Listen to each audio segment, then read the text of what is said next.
Welcome to न्यूअल classes. Students, जैसा कि आपको पता है हमारा इकोनॉमिक्स का चैप्टर 3 मनी एंड क्रेडिट चल रहा है, जिसके लास्ट वीडियो में हमने डिस्कस किया था formal and informal credit, who gets what. आज के इस वीडियो में हम डिस्कस करने जा रहे हैं self help group for the poor. आपको इस चैप्टर के एमसीक्यू और नोट्स का लिंक नीचे डिस्क्रिप्शन बॉक्स में मिल जाएगा। तो चलिए स्टार्ट करते हैं आज का वीडियो। आज का हमारा टॉपिक है self help group. Self help group को शॉर्ट में कहते हैं SHG। Self help group mostly villages में पुअर वुमेन्स द्वारा बनाया जाता है। इस ग्रुप के जो सबसे मेन फीचर है वह यही होता है कि यह ग्रुप वुमेन्स का होता है और यह वुमेन्स मोस्टली पुअर फैमिलीज को बिलोंग करती हैं। इस टॉपिक को डिटेल में डिस्कस करने से पहले हम ये डिस्कस कर लेते हैं कि ऐसी कौन सी सर्कमस्टांसेस क्रिएट हो जाती हैं विलेज में जिसकी वजह से विलेज वुमेन्स को इस तरीके के ग्रुप बनाने की जरूरत पड़ी। तो चलिए डिस्कस कर लेते हैं पहले उन्हीं सर्कमस्टांसेस को। इस टॉपिक से आपके एग्जाम में क्वेश्चन आता है, why are poor households still dependent on informal sources of credit. It means आज भी विलेज में जो पुअर हाउसहोल्ड्स हैं वह इनफॉर्मल सोर्स ऑफ क्रेडिट पे क्यों डिपेंड है, वह आज भी इनफॉर्मल सोर्स ऑफ क्रेडिट क्यों लेते हैं, इसके रीजन बताने हैं। इसमें फर्स्ट रीजन है, banks are not present everywhere in the rural India. It means सबसे पहली प्रॉब्लम तो यही है इंडिया में कि हमारे इंडिया के विलेजेस में आज भी बैंक एंड कोऑपरेटिव सोसाइटीज बहुत कम है। सेकेंड रीजन है, even when they are present, getting loan from a bank is much more difficult than taking a loan from informal sources. It means कि अगर कहीं पर ये बैंक है या कोऑपरेटिव सोसाइटीज हैं भी, तो इन बैंक एंड कोऑपरेटिव सोसाइटीज जिस तरह से प्रोसेस फॉलो करती हैं उस प्रोसेस को फॉलो करना इन पुअर विलेजेस के लिए बहुत डिफिकल्ट होता है, जबकि इनफॉर्मल सोर्सेज से इन्हें इजीली लोन मिल जाता है। ऐसी कौन कौन सी फॉर्मेलिटीज हैं जो बैंक इनसे डिमांड करता है, जैसे कि as we saw for Megha, bank loans require proper documents and collateral. Absence of the collateral is one of the major reasons which prevents the poor from getting bank loan. जैसे कि हमने अपने last video में एक example पढ़ा था मेघा का, और उसमें हमने देखा था कि किस तरीके से मेघा ने बैंक के सभी टर्म्स ऑफ क्रेडिट को पूरा किया था, तभी उसके बाद उसको लोन मिला था। जैसे कि बैंक ने जो भी डॉक्यूमेंट्स उससे डिमांड किए उसने पूरे दिए। उसके अलावा उसको अपने हाउस की जो लैंड है उसको as a collateral, as a गिरवी उसको बैंक के पास रखना पड़ा था, और इसी को पूरा करने के बाद ही मेघा को लोन मिला था। लेकिन इस तरीके की फॉर्मेलिटीज, पेपर वर्क या कोलेट्रल जैसी कंडीशंस को विलेज के पुअर पीपल पूरा नहीं कर पाते हैं और इस वजह से उन्हें बैंक से लोन नहीं मिलता है। और कौन से रीजंस हैं? Informal lender such as money lender on the other hand know the borrower personally, they are often willing to give loan without collateral. The borrower can approach the money lender even without repaying the earlier loan। और दूसरी तरफ क्या देखा जाता है कि जो money lenders या लैंडलॉर्ड्स होते हैं वो इन पुअर विलेजर्स को पर्सनली जानते हैं, और इस पर्सनल रिलेशन की वजह से वह इन पुअर विलेजर्स को इजीली लोन दे देते हैं और इनसे कई बार कोलेट्रल की डिमांड भी नहीं करते हैं। और कई बार तो ऐसा भी होता है कि कोई पुअर विलेजर पहला वाला लोन अभी पूरा पे भी नहीं कर पाता है और उसको दूसरे लोन की जरूरत पड़ जाती है, और ये लैंडलॉर्ड उसे एक फ्रेश लोन भी दे देते हैं। तो यहां पर आपने देखा कि एक तरफ बैंक बहुत सारी फॉर्मेलिटीज कराता है, डॉक्यूमेंट्स पूरे कराता है, कोलेट्रल की डिमांड करता है, और दूसरी तरफ जो लैंडलॉर्ड और मनी लेंडर होते हैं वे पर्सनल बेस पर ही लोन प्रोवाइड कर देते हैं। तो होता ये है कि पुअर जो पीपल होते हैं वो लोग क्या करते हैं, क्योंकि यहां पर लोन इन्हें इजीली मिल जाता है, कोई डिफिकल्टी नहीं आती है, तो इस वजह से यह poor people high interest rate पर भी इन मनी लेंडर से लोन ले लेते हैं। तो ये थे कुछ ऐसे रीजंस जिसकी वजह से आज भी पुअर हाउस होल्ड जो है वो इनफॉर्मल सोर्स ऑफ क्रेडिट लेते हैं। लेकिन एट प्रेजेंट विलेजेस में भी बहुत से नए वेज निकाले गए हैं जिसकी वजह से इन पुअर पीपल्स को ये सारी प्रॉब्लम फेस भी नहीं करनी पड़ती और साथ ही उन्हें इजीली लोन मिल जाता है। तो चलिए डिस्कस करते हैं कि ऐसा कौन सा वे है जो इन विलेजर्स ने निकाला है अपनी प्रॉब्लम के सॉल्यूशन के लिए। तो वह न्यू वे जो आजकल विलेजर्स फॉलो कर रहे हैं उस वे का नाम है सेल्फ हेल्प ग्रुप।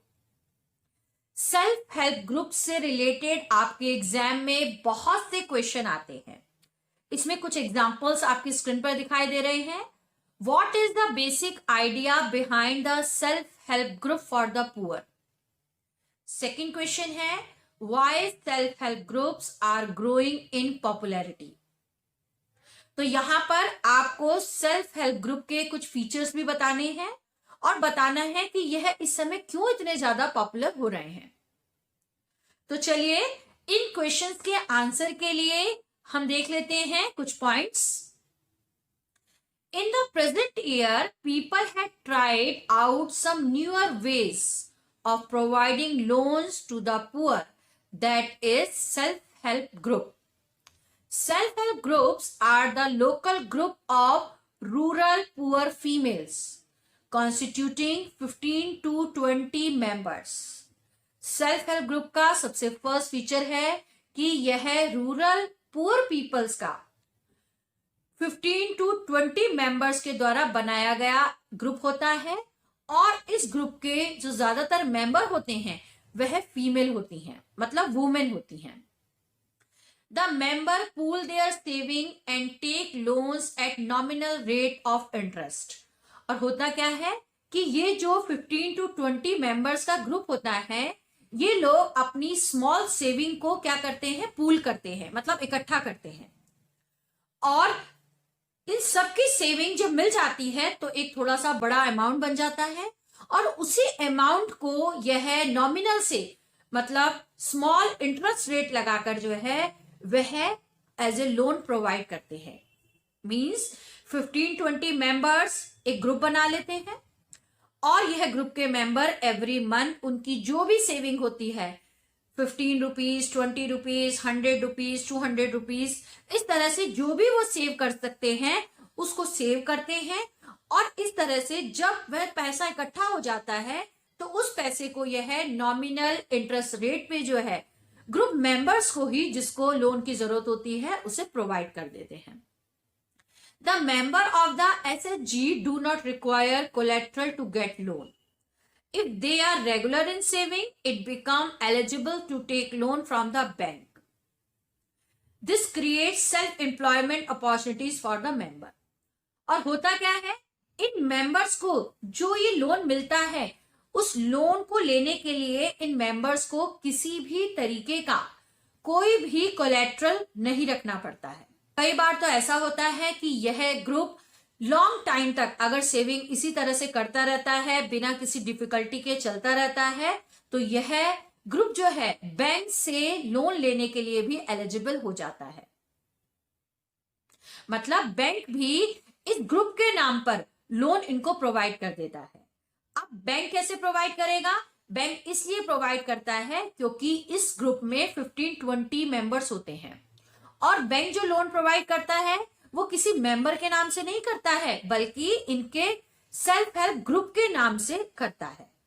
और इस तरह से जब इन मेंबर्स को इजीली लोन मिल जाता है तो होता यह है कि ये लोग अपना सेल्फ एम्प्लॉयमेंट, कोई शॉप या कोई नया बिजनेस स्टार्ट कर देते हैं। इसके अलावा और भी बहुत सारी चीजों के लिए ये लोन यूज करते हैं, जैसे कि for instance small loans are provided to the member for releasing mortgage land, for meeting working capital needs like buying seeds, fertilizers, raw material, for housing material, for acquiring assets like sewing machine, handlooms, cattle etcetera.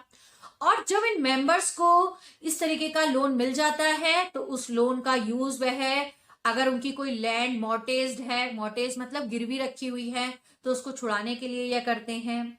इसके अलावा अगर इनको cropping के time पर seeds, fertilisers या raw material की जरूरत है तो वो सब खरीदने के लिए भी वह इस लोन का यूज करते हैं। इसके अलावा अगर इनको घर बनाना है अपना, तो अपने घर बनाने के लिए भी यह लोन ले लेते हैं। और इन सब चीजों के अलावा अगर इन्हें कोई छोटा बिजनेस शुरू करना है, उसके लिए इन्हें स्विंग मशीन मतलब सिलाई मशीन खरीदनी है, या हैंडलूम लगाना है, या कैटल खरीदने हैं, उन सब के लिए भी इनको इजीली लोन मिल जाता है। और एक बात इसमें और बहुत इंपॉर्टेंट है कि जब इन्हें लोन मिलता है तो लोन में क्या इंटरेस्ट रेट रखा जाएगा, यह डिसीजन भी इस ग्रुप के मेंबर ही करते हैं। लोन की रिपेमेंट क्या कैसे होगी, उसकी क्या कंडीशंस होंगी, ये सारे रूल्स रेगुलेशन भी ग्रुप के मेंबर ही बनाते हैं। मतलब बाहर का कोई पर्सन आकर रूल्स रेगुलेशन नहीं बनाता है, ये लोग खुद ही अपने इंटरेस्ट रेट, रीपेमेंट की कंडीशन सभी ग्रुप के मेंबर से डिसाइड करते हैं। यह क्वेश्चन आपके एग्जाम में आ जाता है कि सेल्फ हेल्प ग्रुप में रूल्स रेगुलेशन या इंटरेस्ट रेट कौन डिसाइड करता है, तो इसका आंसर है ग्रुप के मेंबर्स। इस तरह से because of these advantageous features the self help group are growing in popularity, becomes eligible for taking loan from bank. तो इस तरीके से क्या होता है, क्योंकि इस तरीके के सेल्फ हेल्प ग्रुप की बहुत से एडवांटेजियस फीचर्स हैं, इस वजह से आजकल विलेज में इस तरीके के सेल्फ हेल्प ग्रुप की बहुत ज्यादा पॉपुलैरिटी है। हर विलेज में आपको कोई ना कोई सेल्फ हेल्प ग्रुप मिल जाएगा। और साथ ही इन सेल्फ हेल्प ग्रुप को जब लॉन्ग टाइम तक सही तरह से चलता है तो बैंक भी इन्हें इजीली लोन प्रोवाइड कर देता है। तो ये थे कुछ फीचर्स सेल्फ हेल्प ग्रुप के। इस क्वेश्चन को जरूर रेडी कर लीजिएगा। आपके स्क्रीन पर एक एग्जाम्पल दिखाई दे रहा है। यह एग्जाम्पल है ग्रामीण बैंक ऑफ बांग्लादेश। ग्रामीण बैंक ऑफ बांग्लादेश पहले सेल्फ हेल्प ग्रुप ही था। यह 1970 में स्टार्ट हुआ था। आज इस ग्रुप में 6 मिलियन मेंबर्स हैं और इस ग्रुप की 40,000 विलेजेस में इसकी ब्रांचेस हैं। यह ग्रुप अपने मेंबर्स को डिफरेंट नीड्स के अकॉर्डिंग इनको लोन प्रोवाइड करता है। तो स्टूडेंट्स, आपने देखा कि किस तरीके से अगर विलेजेस में पुअर पीपल को विदाउट कंडीशंस अगर लोन प्रोवाइड कर दिया जाता है तो वह लोन इन विलेजेस के लिए एक बून बन जाता है, एक वरदान बन जाता है। इस लोन की हेल्प से यह विलेजर्स अपना न्यू बिजनेस स्टार्ट कर सकते हैं और अपना और विलेज का और साथ ही अपने नेशन का डेवलपमेंट कर सकते हैं।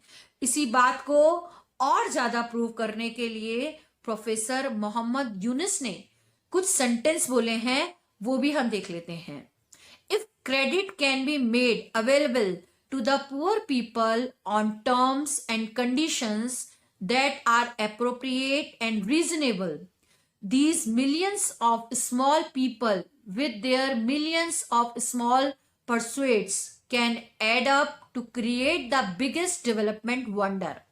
अपने इन सेंटेंस में मोहम्मद यूनुस ने कहा है कि अगर कोई भी कंट्री अपने in millions of poor people को रीजनेबल रेट पर लोन प्रोवाइड कर देता है तो वह डेवलपमेंट उस कंट्री के लिए एक बिगेस्ट डेवलपमेंट वंडर बन जाएगा। तो इसीलिए कोई भी कंट्री तभी डेवलप हो सकती है जब उसके पुअर पीपल्स को सपोर्ट मिले, और यह सपोर्ट उन्हें मिलेगा कि अगर उनको लो इंटरेस्ट रेट पर, रीजनेबल रेट पर उनको मनी प्रोवाइड कर दी जाए और वह उस मनी का डेवलपमेंटल प्रोग्राम या इकोनॉमिक एक्टिविटीज में यूज करें और अपनी इनकम भी बढ़ाएं और साथ साथ कंट्री का डेवलपमेंट भी करें। तो स्टूडेंट्स, ये था हमारा आज का टॉपिक। यह इस चैप्टर का लास्ट टॉपिक है। मुझे उम्मीद है आपको सभी टॉपिक्स क्लियर हुए होंगे, लेकिन फिर भी अगर आपको इस चैप्टर से रिलेटेड कोई डाउट है तो मुझे कमेंट बॉक्स में लिखकर जरूर बताइएगा। बने रहिए मेरे साथ मेरे नेक्स्ट वीडियो में। Thank you so much.